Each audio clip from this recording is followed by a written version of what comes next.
Hello everyone! Gagawa po ako ng ng hair mask kasi dry na yung hair ko. So, first time kong gagawin to. Ang gagawin ko po is ito,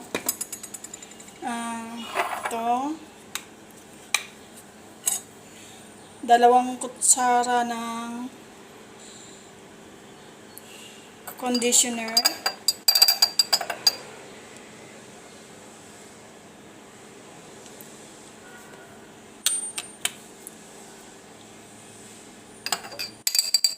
Yan.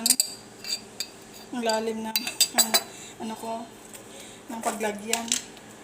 At saka 2 kutsara ng kape. Purong kape ang ginamit ko.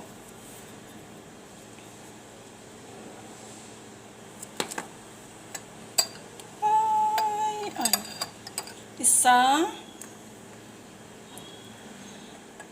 2.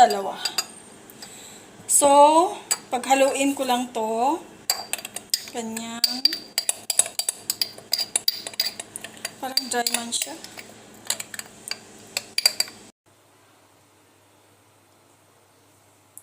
So, ilalagay ko na to, yung ginawa ko sa hair ko.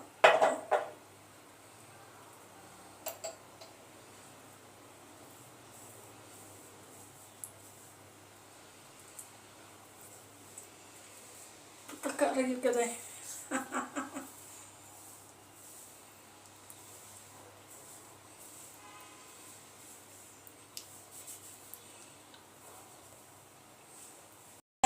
Na blow dry ko na.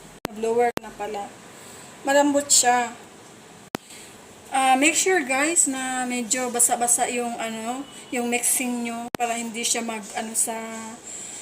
hindi siya mag-dry sa buhok nyo. Pag iwan nyo ng 30 minutes or 1 hour. So okay na yung hair ko, malambot na siya.